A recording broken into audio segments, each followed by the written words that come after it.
창세기 지난 시간에 하나님의 신은 운행하시니라, 이걸로 이제 우리가 큰 은혜를 받았는데요.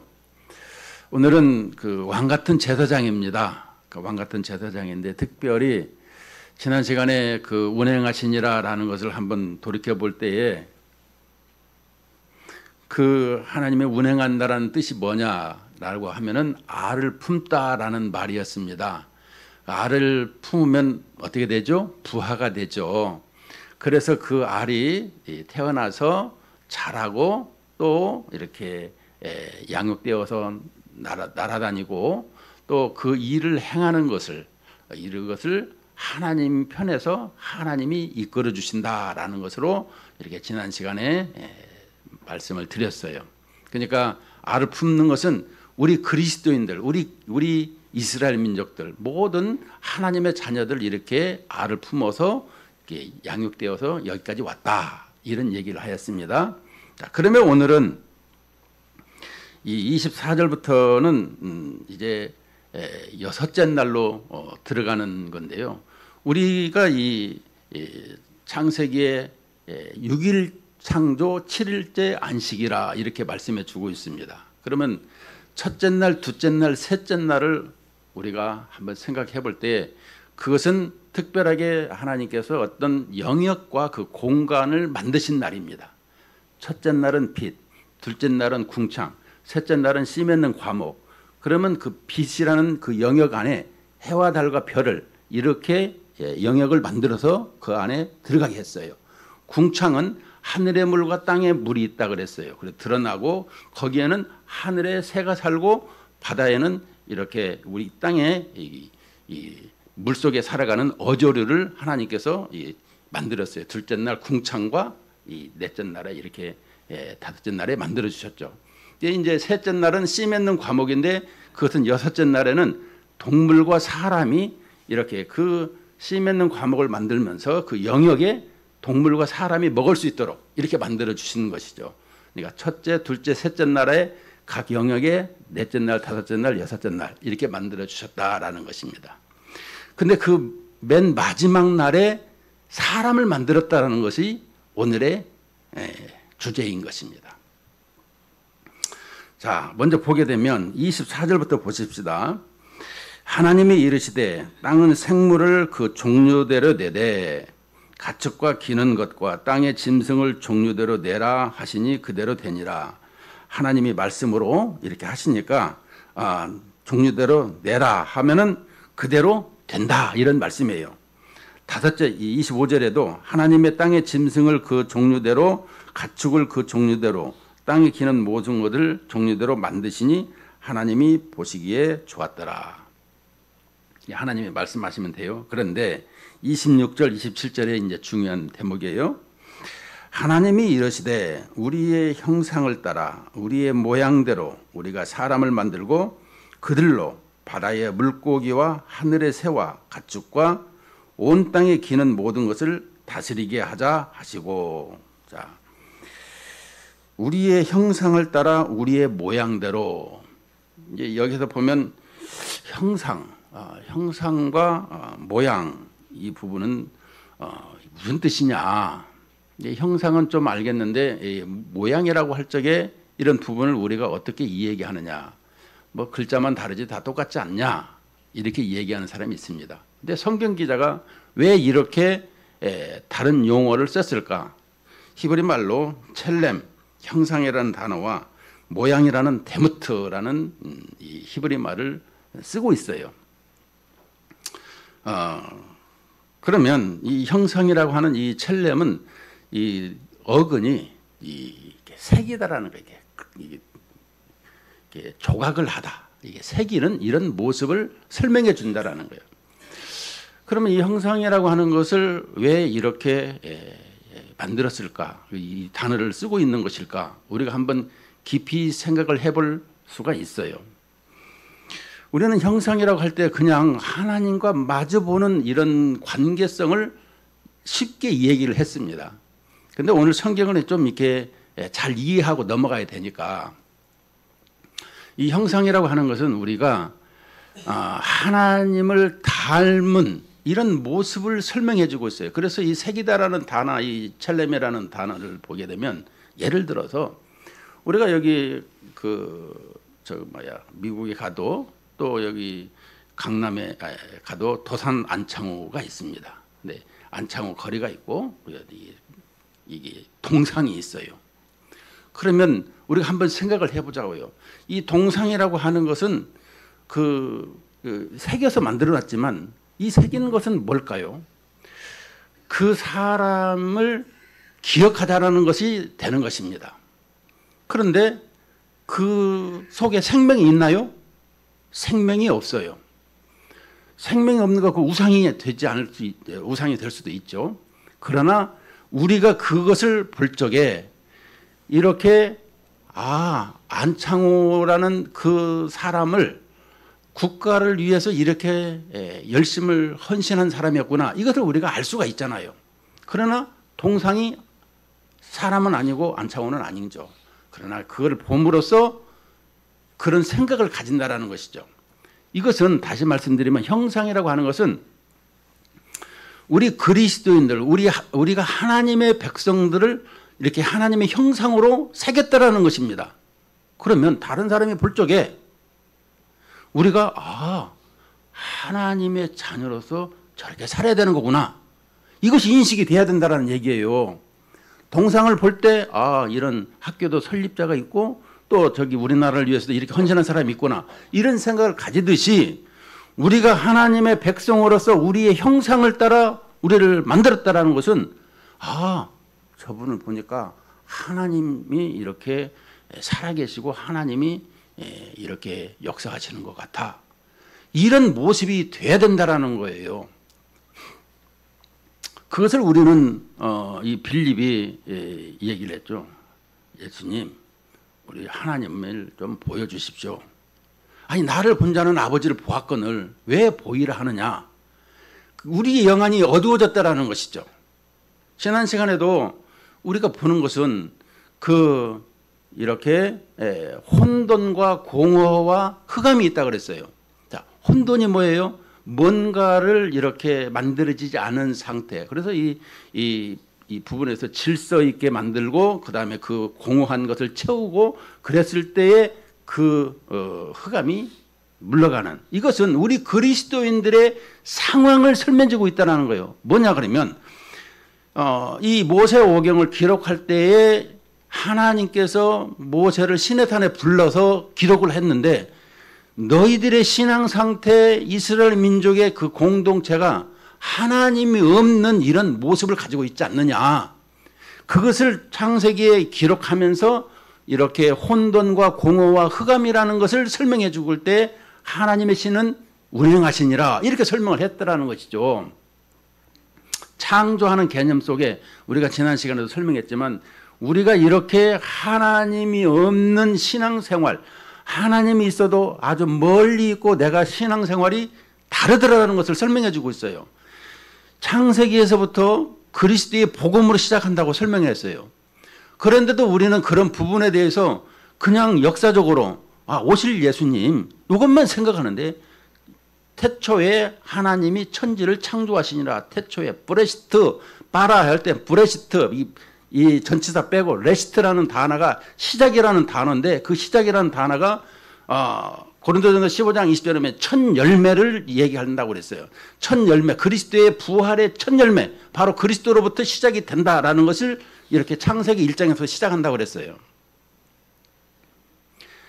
여러분 설교가 뭔가요? 우리는 생각을 해봐야 되는 것이지만 설교는 하나님이 우리에게 해주신 것을 늘 우리가 기억하고 또 그 다음에 우리가 어떻게 살아야 되는 것인가 적용을 하는 것입니다. 설교자들은 방점을 어디에 찍느냐. 하나님이 해주신 것은 이미 우리가 다 가지고 있고 우리의 삶을 어떻게 살아야 되는 것인가 여기에 방점을 찍는 사람이 있어요. 우리는 생각할 때마다 설교를 하나님이 해주신 것, 그러니까 우리가 서신서를 보거나 볼 때에 하나님이 이렇게 해주셨고 이렇게 우리는 살아야 된다. 사도 바울은 이렇게 강조를 하잖아요. 저도 그 부분을 이렇게 볼 적에 우리가 이제 신앙생활을 또 설교를 들을 때에도 그런 부분을 늘 기억을 하면서 이렇게 하나님 말씀을 받으면은 은혜가 돼요. 특별히 구속사적인 신앙의 그 베이직을 이렇게 왜 우리가 죄를 짓게 되었는가 지금 그거부터 시작을 해서 구속사적으로 지금 이끌어가는 것 아니겠습니까? 시내산에서 모세를 불러서 하나님이 말씀하시는 것은 너희들의 이렇게 하나님이 없는 인생들에게 하나님의 말씀을 가지고 하나님이 이렇게 너희들을 독수리 날개처럼 이렇게 이끌어서 너희들을 여기까지 인도했다. 이것을 설명하는 부분을 볼 적에 이 창세기 이 기사에서 우리에게 지금 하나님의 형상과 하나님의 이렇게 그 모양으로 이렇게 만드는 이런 모습을 왜 하나님이 이렇게 하셨는가? 이걸 알아야 된다라는 거예요, 우리가. 그래야 신앙생활이 맛이 나고 기쁘고 즐거운 거예요. 신앙생활이 재미가 있어야 되는 것입니다. 하나님을 알면 재미가 있고요. 하나님을 알면 행복해져요. 하나님을 잘 모르니까 힘든 거예요.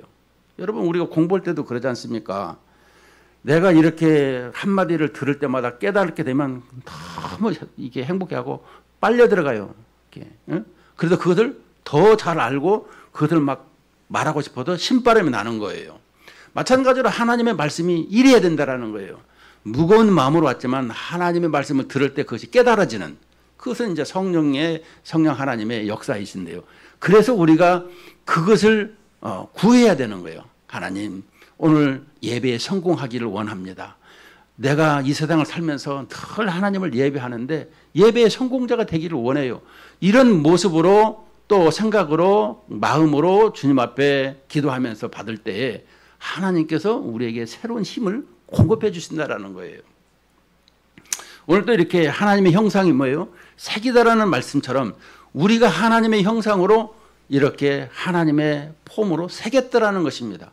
그러니까 내가 어디를 가든지 그리스도인으로서 이런 하나님의 자녀로서의 이런 모습이 드러나 줘야 되는 모습이에요.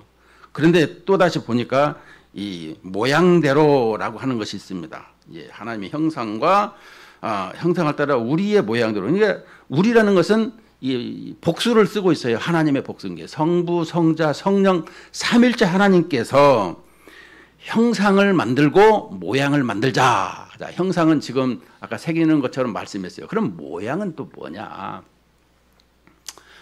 우리가 자식들을 낳게 되면 자식들이 뭐 얼굴을 닮든 뭐 발가락을 닮든 뭐 하여간 뭐 코를 닮든 뭐 닮잖아요. 이런 닮는 것을 설명해 주고 있는 거예요. 닮는 것. 한마디로 얘기하면 뭐 어렵게 얘기할 수도 있는데 잊어먹어. 한마디로 쉬운 것만 가르쳐 줘야 돼. 그러니까 닮는다라는 것은 뭐겠습니까? 하나님의 형상을 내가 닮았다라는 것입니다. 그러니까 부모가 자식을 닮듯이 이렇게 그것이 이거 표시나네. 이게 자녀로서의 이런 모습이 있더라는 것입니다. 우리가 아닌 것 같아도요. 신앙생활이 깊어지면 그렇게 돼요. 돼. 부부간에도 닮는다라는 말도 틀린 말이 아니에요. 왜? 이런 말과 이런 생각이 행동이 같으니까. 그래서 만들어져 가는 것이죠. 그래서 오늘 우리에게 보니까 하나님께서 이 모양대로 이 어떤 틀을 이렇게 말씀해 주고 있습니다. 골로새서 1장 15절에 보면 그는 보이지 아니하는 하나님의 형상이요 모든 피조물보다 먼저 나신 이시니 우리가 이제 예수 그리스도를 항상 생각을 하게 됩니다. 왜냐하면 구약에서 이렇게 말씀하시고 신약에서도 이 때가 되매 갈라디아서 4장 4절에 보면 하나님의 아들이 이 땅에 오시게 됐어요. 때가 돼서. 그래서 우리에게 그 때가 됨으로 말미암아 이 땅에 오셔서 그분이 주권적으로 사도들을 선택을 합니다. 이게 주권이라고 하는 것은 하나님의 주권을 우리가 이제 개혁주의 신앙의 모토로 삼죠. 하나님이 세상을 이렇게 창조하시고 자기 백성을 만드시는 그런 모든 것은 하나님의 주권적이라는 거예요. 그런데 이 예수 그리스도가 이 땅에 오셔서 제자들을 이렇게 주권적으로 선택하고 삼으시고 또 그들을 이렇게 훈련시키고 교육시켜서 이들이 장차 교회에 이렇게 자신이 이렇게 사도들이 교회가 되는데 어디를 가든지 세계에 나가서 이렇게 교회를 세우는 역할, 이 역할을 하지 않습니까?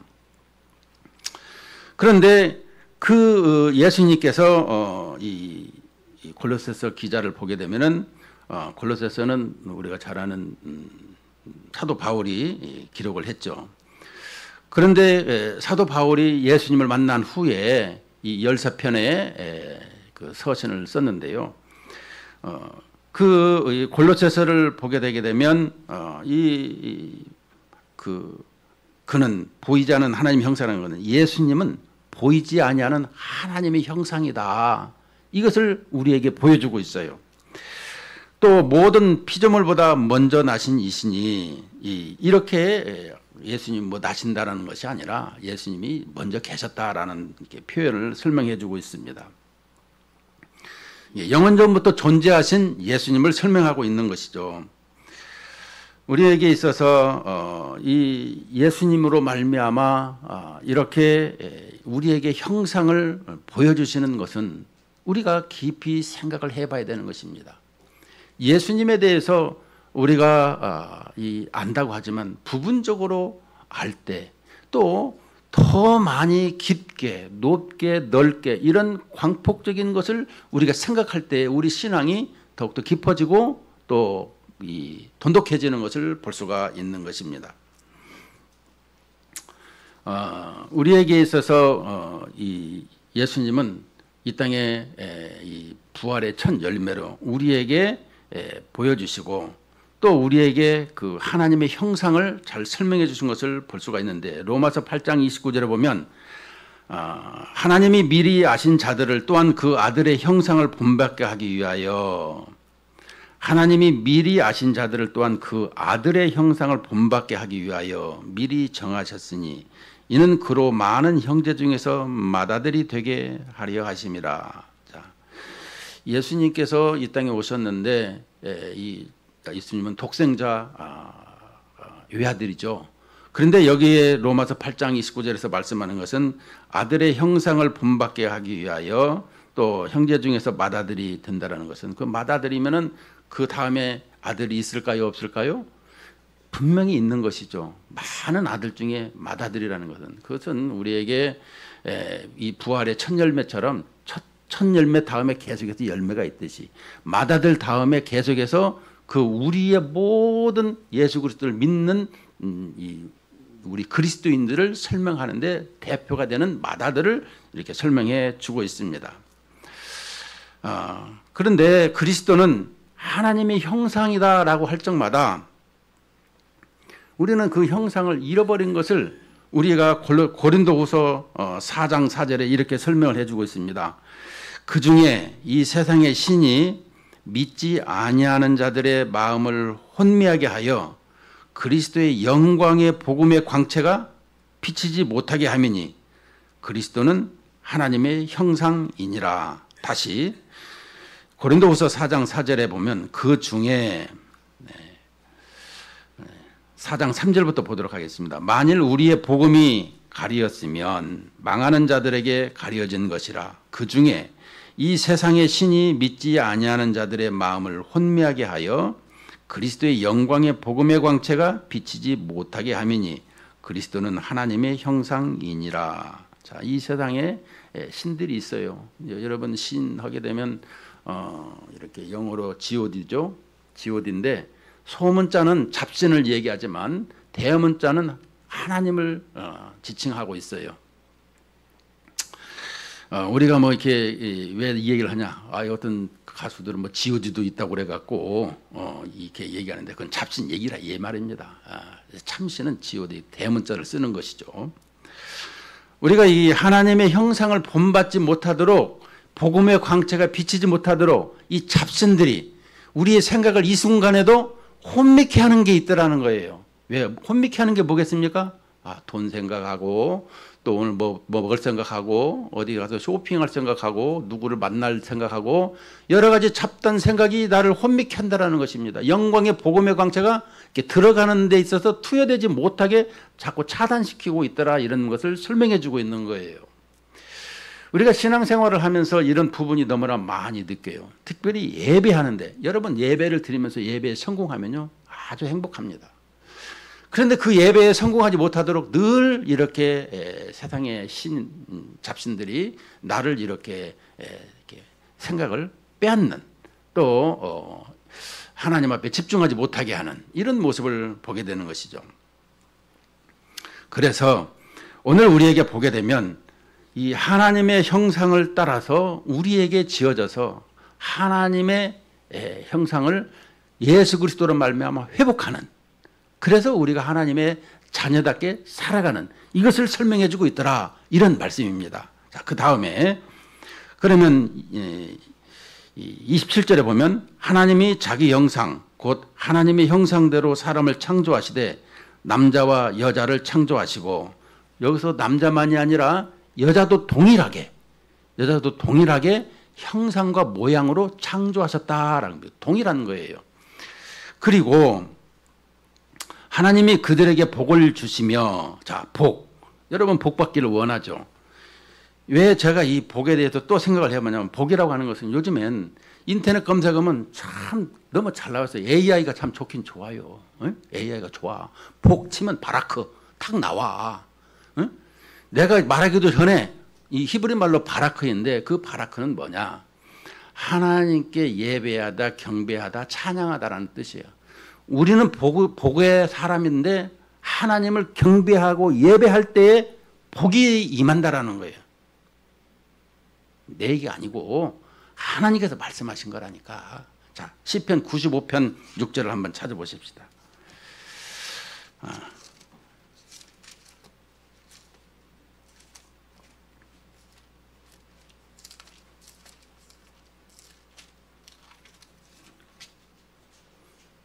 자, 95편 6절 찾았으면 아멘.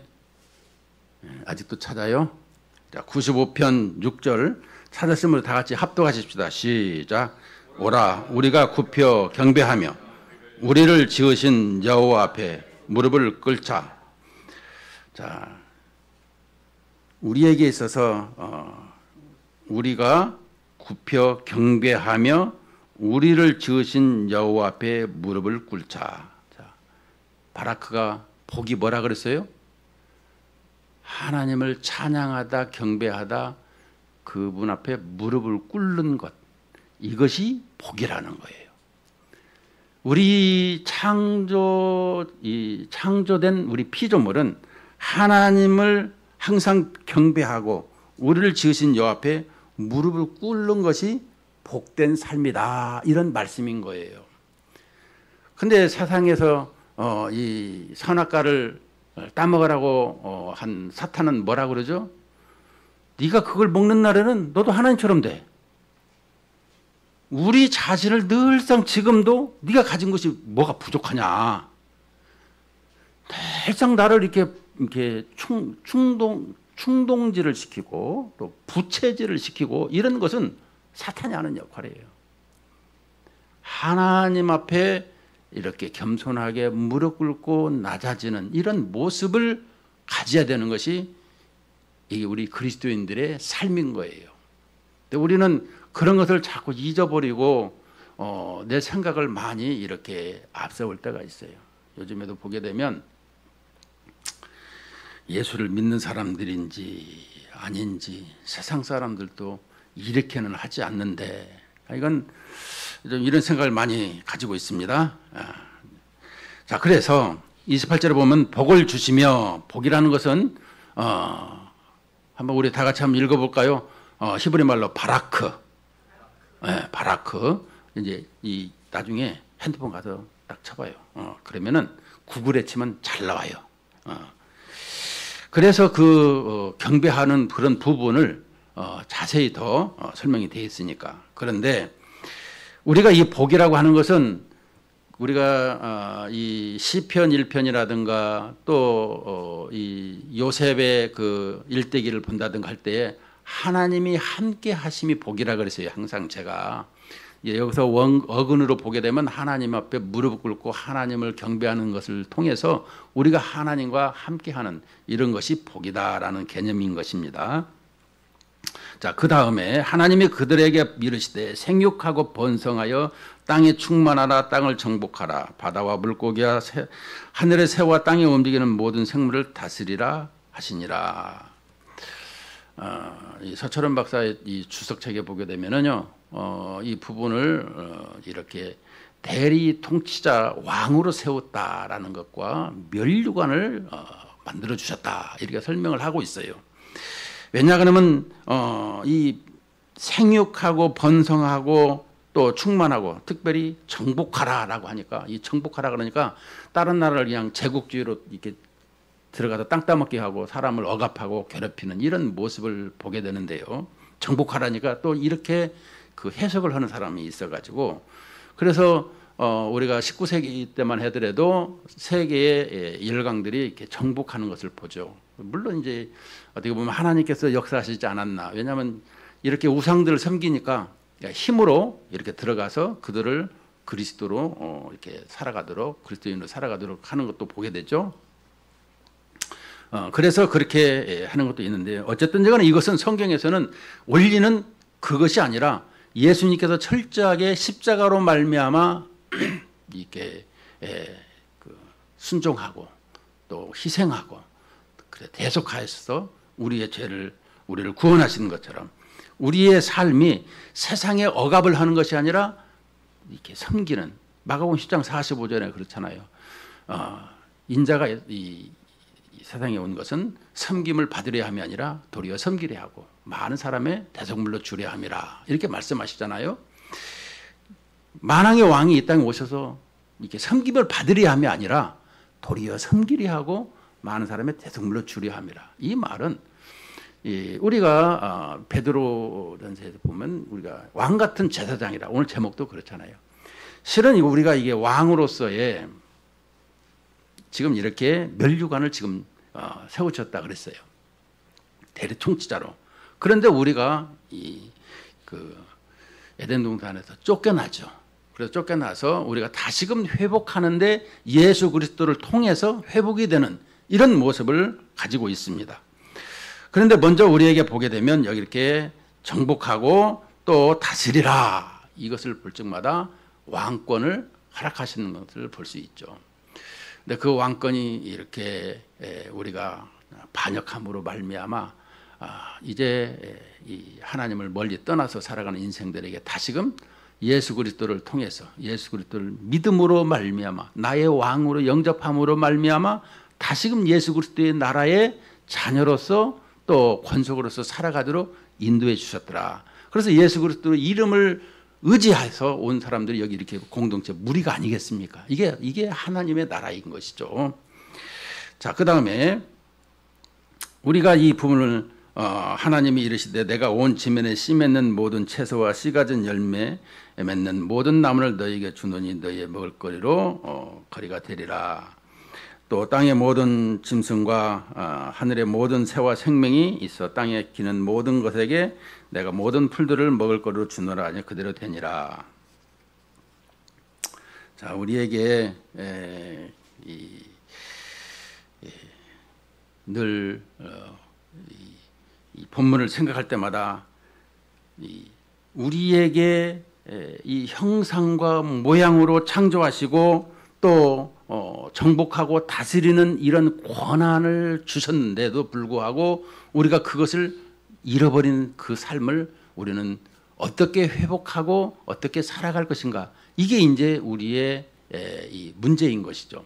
그것을 예수님께서 이 땅에 오셔서 우리의 삶을 하나님 앞에 나아가면서 살아가도록 우리를 인도해 주고 있죠.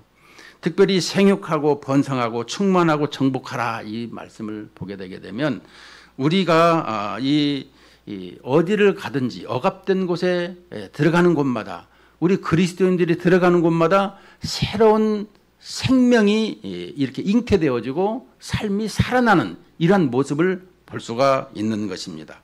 왜냐 그러면 예수 그리스도의 말씀이 생명이 공급되니까 살아난다 이런 말씀이 되는 것입니다. 그래서 우리가 창세기 12장 이렇게 보게 되면 그 아브라함에게 복을 주시는 것을 볼 수 있죠. 창세기 12장 1, 2절, 3절을 보면은 여호와께서 아브라함에게 이르시되 내가 너는 너의 고향과 친척과 아버지의 집을 떠나 내가 너에게 보여줄 땅으로 가라. 내가 너로 큰 민족을 이루고 내게 복을 주어 내 이름을 창대케 하리니 너는 복이 될지라. 너를 축복하는 자에게는 내가 복을 드리고 너를 저주하는 자에게는 내가 저주하리니 땅의 모든 족속이 너로 말미암아 복을 얻을 것이라 하신지라. 실은 우리가 이렇게 그 복에 대한 것을 많이 이 얘기를 하고 있는데 여기에서 창세기 12장에 보면 아브라함이 자식이 없어서 무자한데 무슨 복입니까 할 때 하나님께서 이삭을 주는, 이삭을 주는 것을 자녀를 주는 것으로 끝나는 것이 아니라 이삭을 통해서 야곱을 통해서 나아가 예수 그리스도를 통해서 우리가 복을 얻는 이 통로를 설명해 주고 있는 것을 우리는 볼 수가 있습니다. 그런데 이 부분이 이제 회복이 되는 때가 있는데 그 회복이 이 왕권이 언제 회복이 되느냐. 우리가 창세기 1, 2장은 이렇게 죄가 없는 장, 3장부터 죄가 들어오는데 요한계시록도 21장, 22장은 죄가 없는 장이라고 하죠. 근데 22장 1절부터 5절까지 보게 되면 이 왕권이 회복되는 것을 볼 수가 있습니다. 특별히 우리 그리스도인들이 이렇게 그리스도로 말미암아 회복되는 것인데요. 1절부터 보게 되면 또 그가 수정같이 맑은 생명수의 강을 내게 보이니 하나님과 및 어린 양이 보좌로부터 나와서 길 가운데로 흐르더라. 강 좌우에 생명나무가 있어 12가지 열매를 맺되 달마다 그 열매를 맺고 그 나무 잎사귀들은 만국을 치료하기 위하여 있더라. 다시 저주가 없으며 하나님과 그 어린 양의 보좌가 그 가운데 있으리니 그의 종들이 그를 섬기며 그의 얼굴을 볼 터이요 그의 이름도 그들의 이마에 있으리라. 다시 밤이 없겠고 등불과 햇빛이 쓸데없으니 이는 주 하나님이 그들에게 비치심이라 그들이 세세토록 왕노릇 하리로다. 자, 이제 이 신라권에서 쫓겨난 인생들에게 다시금 이 예수 그리스도를 통해서 왕권이 회복되어서 주님과 함께하는 이런 모습을 보여주고 있는데요. 이것은 하나님과 어린 양으로부터 왕권이 회복되고 있더라. 여러분, 그냥 예수님이 왜 이 땅에 오셨는가? 우리는 성탄절이 되면 하늘은 영광이요 땅엔 평화라 얘기를 많이 합니다. 그냥 드려지는 말이 아니라 하늘과 땅이 이렇게 하나가 되는, 하늘의 보좌를 버리시고 하나님께서 이 땅에 오셔서 여기에 이렇게 이 싸움과 전쟁이 이렇게 있는 이곳에 주님이 오셔서 평화를 이루어 주시는 것을, 그래서 하늘과 땅이 이렇게 하나가 되는 이런 모습을 설명해 주고 있죠. 마찬가지로 이렇게 어린 양이 이 땅에 오셔서 예수님을 믿어서 우리가 그 예수님과 함께 동행하는, 그래서 예수님의 제자들을 볼 적마다 참 행복한 사람들이다 이런 생각을 참 많이 해요. 어떻게 하나님의 아들과 함께 이렇게 영광스러운 이런 삶을 이렇게 살았을까, 이런 생각을 해볼 때가 저는 많이 있어요. 우리는 그것을 세상의 이 가치관과 정치적으로만 생각해서 이렇게 높은 자리나 주고 이렇게 많은 물질과 이런 명예 이런 것이 이 물욕 같은 걸 많이 가지면 이게 복이다 이런 생각을 가지면서 살아가는 그 당시나 지금이나 똑같지만, 그러나 예수님 한 분으로서 행복함이 있다라는 것을 우리가 이 시간에 그것을 느끼고 그것을 하나님 앞에 올려드리는 이런 우리 신앙생활이 되었으면 좋겠습니다. 우리 신앙생활에서 늘 이렇게 주님으로 말미암아 우리의 삶이 회복되어지는데도 불구하고 그 회복에 대한 것을 하나님 앞에 이렇게 멀리하는 이런 모습을 보는데요.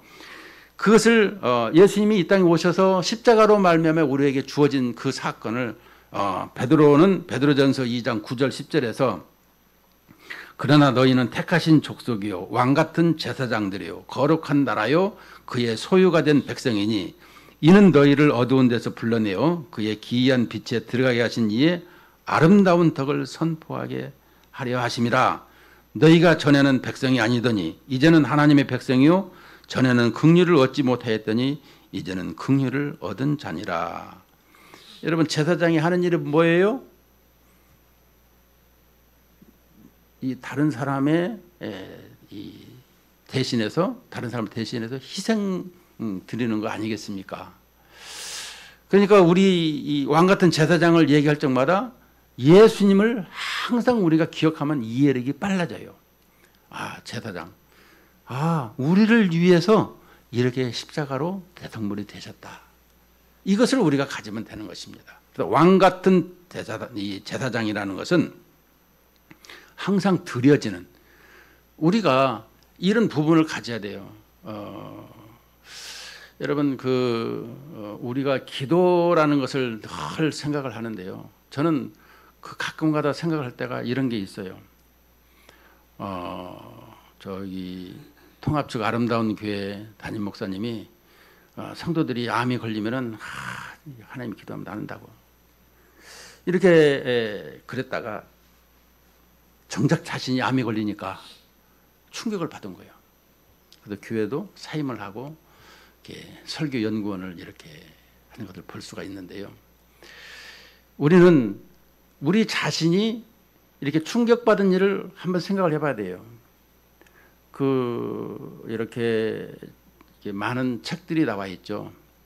하나님의 인도하심과 또 하나님의 역사하심을 이렇게 볼 적에 기도라는 책이라든가 은혜라는 책이라든가 이런 책을 이렇게 보게 되면, 특별히 우리가 기도하는 부분을 보게 되면 우리는 열심히 뭔가를 달라고 많이 합니다. 물론 구하라, 두드리라, 찾으라, 이 3단 논법을 통해서 그렇게 하게 되면 구하고 찾고 두드리면 주신다라는 걸 설명해 주고 있어요. 그러나 우리는 이 기도라는 것을 생각할 적마다 하나님의 뜻에, 하나님의 계획에 맞추어서 내가 거기에 함께하는, 이것이 바른 기도의 답인 것입니다. 내가 하나님의 뜻에 맞춰져서 낮아져서 그 역할을 하는, 우리의 삶이 무언가를 이렇게 힘들 때에 구하는 것이 많습니다만은, 우리는 다른 사람이 어느 날 교통사고로 가서 두 딸과 아내가 죽어버리고 자기 혼자만 남은 거예요. 어떻게 이런 일이 있습니까? 근데 그가 기도로 말미암아 깨어져서 하나님과 다시금 이렇게 그 하나님의 주권을 인정하고 내 삶이 그래야 된다라는 것도, 언젠가 우리는 다 하나님의 품에 가게 되고 또 하나님의 사람으로서 살아가는 모습이 무언가, 이거를 깨닫게 되는 순간에 기쁨이 있고 환희가 있더라. 이렇게 해서 이제 책을 내놓은 것을 보았는데요. 여러분, 우리가 오늘 이렇게 이 예수 그리스도를 통해서 우리가 복을 받고 또 우리가 왕으로 살아가는 이런 모습을 설명해 주고 있어요.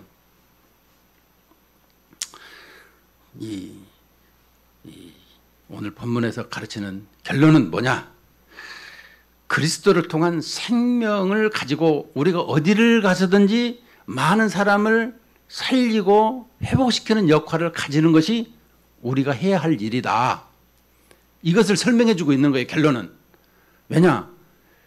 이렇게 이스라엘 백성들이 시내산에서 모세를 통해서 하나님 말씀하신 것은 너희들이 얻었고 이렇게 세상적으로 문명과 그런 혜택을 받으면서 너희들은 원하고 있으나 그 모든 것은 하나님이 창조하신, 물론 우리가 문화명령은 다음 시간에 또 나오지만 이런 부분에 대해서 하나님 없이는, 하나님을 멀리하는 것은 안 된다.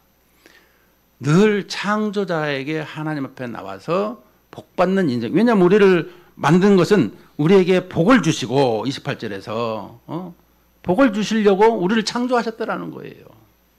그 복은 뭐냐? 예수 그리스도로 말미암아 다시금 구원의 영생의 회복으로 말미암아 이렇게 싸우고 힘든 인생들에게 어디에서든지 하나님의 영광이 드러나는 이런 모습으로 우리가 하나님의 말씀에 이렇게 복을 받고 힘을 얻어서 살아가야 되는 것 아니냐, 이 말씀을 하고 있는 것입니다. 과연 그게 내가 이렇게 그것을 바로 받아서 그렇게 마음이 이렇게 수용이 되고 동력이 되는 것인가? 우리는 영어에 수동태, 능동태가 있지만 이 헬라어에는 이 중간태라는 게 있어요. 능동태. 아니 디퍼런트, 영어로 디퍼런트 동사라고 그러는데 항상 수동으로 받고 내가 능동으로 나가는 이 역할이죠. 수동과 능동으로 둘로 나누는 것이 아니라 항상 하나님의 말씀을 받으면 뭔가가 내가 만들어져서 능동적으로 이렇게 역동적으로 나가는 이런 모습을 가져야 된다, 이런 말씀을 하는 것입니다. 결론을 말씀드립니다. 하나님께서 왜 이런 말씀을 모세에게 하셨을까? 우리가 아직도 이 세상의 통치 방식과 하나님 나라의 방식에서 우리가 가지는 것은, 세상은 힘과 이렇게 이 무력으로 이런 것을 가지고 있으나 이 하나님 나라는 섬김과 희생으로 낮아지는 모습으로 살아가는 것을 설명해 주고 있어요. 내 자신이 과연 낮아지고 있는가? 얼마나 고통스럽습니까? 내가 죽는다라는 것이. 그러나 우리의 삶은 항상 이렇게 혈과 육에 대한, 또 하나님 나라에 대한 이 부분에서 우리가 이겨야 된다라는 것, 여러분들이 기억하시고, 오늘 또 나의 삶에 있어서 이 하나님의 뜻을 쫓아서 아직도 많은 사람들이 고통받고 힘들어하는 삶을 우리 그리스도인들의 이 이름으로, 말씀으로, 또 그리스도의 이름으로 이렇게 생명을 불어넣는 이런 삶이 되시길 주님의 이름으로 축원을 드립니다.